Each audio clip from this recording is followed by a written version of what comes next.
Last month, Apple Arcade launched for iOS 13.0 devices.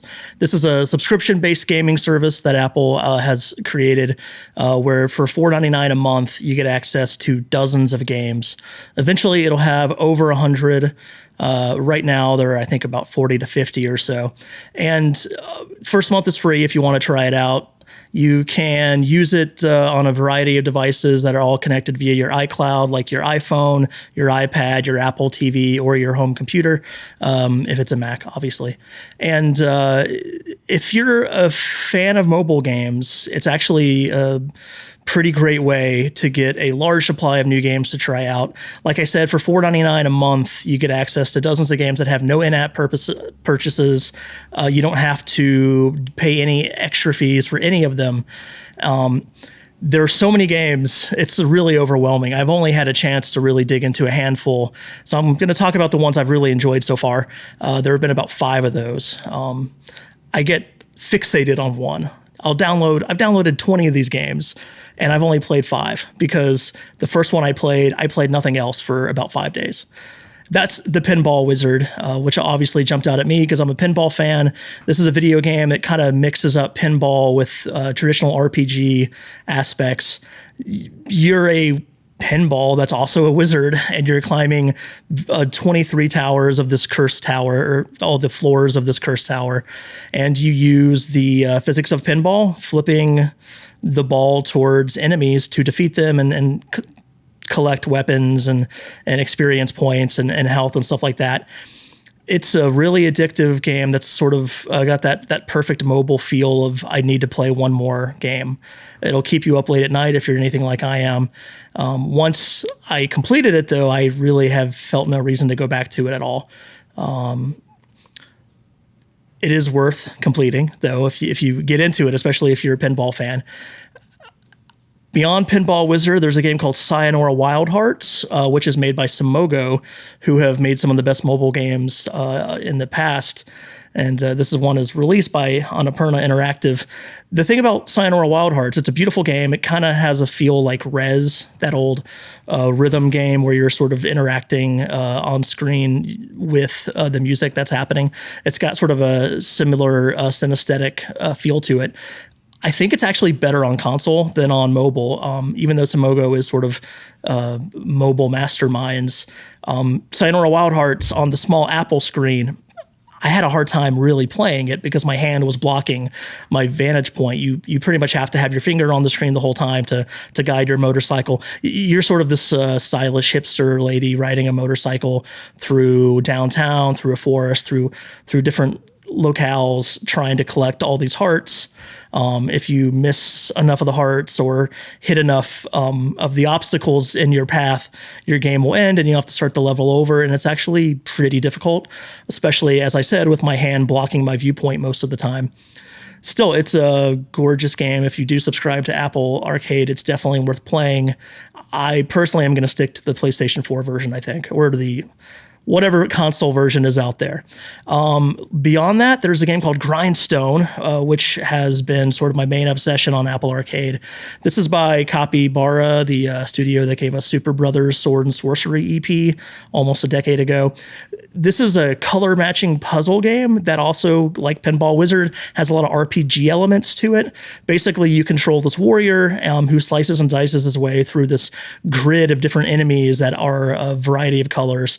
You can only slice your way through multiple enemies that are the same color unless you kill 10 of them in one streak, and then you get an object called a grindstone that appears, and that'll let you actually merge from one color to another as you're slicing your way through. This is a really long game. It has over 100 levels at least. I think I'm on like stage 120 right now, and it gets incredibly difficult as you go along. Keeps adding new wrinkles that complicates everything. You have boss battles, you have weapons and armor that you collect. Health does not regenerate between levels. You actually have to go and pay for extra health when you die or when you're struggling.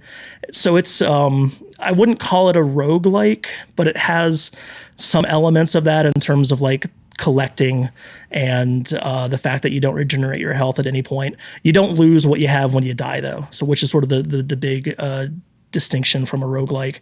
But that's called Grindstone. That is probably the best game I've played, or at least the one I've played the most, because I literally just can't stop playing it. Another really good game on Apple Arcade, it's called What the Golf. And don't worry if you're not a sports fan or a golf fan, it's not really a golf game. It uses golf sort of as a framework for this complete absurd deconstruction of the sports game. For example, you'll see a level that looks like a golf course. You have a little character with his golf club right there with a ball in front of him, and you pull back on the screen in order to like have him swing at the ball, and then suddenly the character himself goes flying down the green and not the ball. And then you realize, oh wait, you have to keep making this character fly down the green until he hits the flag. This is another pretty long game, dozens of stages, and each different area sort of has a different take on a more famous game or type of game. There's a whole section of levels based on Mario. There's a level that's it's sort of a spin on Portal. It's just this really funny, really weird, really unpredictable game built very loosely around the concept of golf. There aren't a lot of games that are actually legitimately funny, and this is one of the funniest games I've ever played. Finally, a game I've been really hooked on the last few days. It's called Card of Darkness. It's made by Zach Gage, who's made a lot of great games in the past, and it's actually a collaboration with Pendleton Ward, the creator of Adventure Time. The art style, it'll have sort of you might see some resemblance with Adventure Time, but this is it's a card RPG game where your character has to fight his way through various floors of various levels by picking cards off the grid.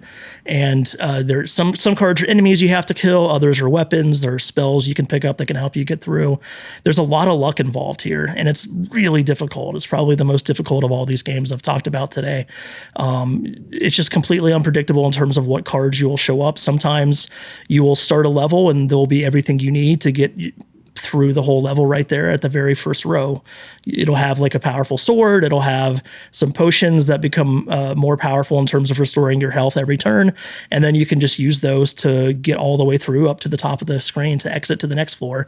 And then sometimes you'll load up a screen and it'll be nothing but really powerful enemies on the first row. And you're going to be dead before you even get past that first row of cards. It is, again, really addictive, though. I think that's sort of the key to a good mobile game. It's something that you're able to pick it up and play it when you want to in short bursts. You don't have to commit a lot of time to playing a game, but then you also want to keep playing it as much as you can. And all these games, at least Pinball Wizard and Grindstone and What the Golf and Card of Darkness, they all have that appeal to them. So if you have an Apple device, if you're into mobile gaming, consider subscribing to Apple Arcade. I would say it is worth the investment so far. You can cancel any month, obviously. You don't have access to those games once you cancel, but if you ever feel like there aren't enough games worthy of your $5 a month, you can just sort of end your commitment at that point and not have to keep paying for it. So my name's Garrett. This has been Paste Games talking about Apple Arcade. Thanks again and have a good day.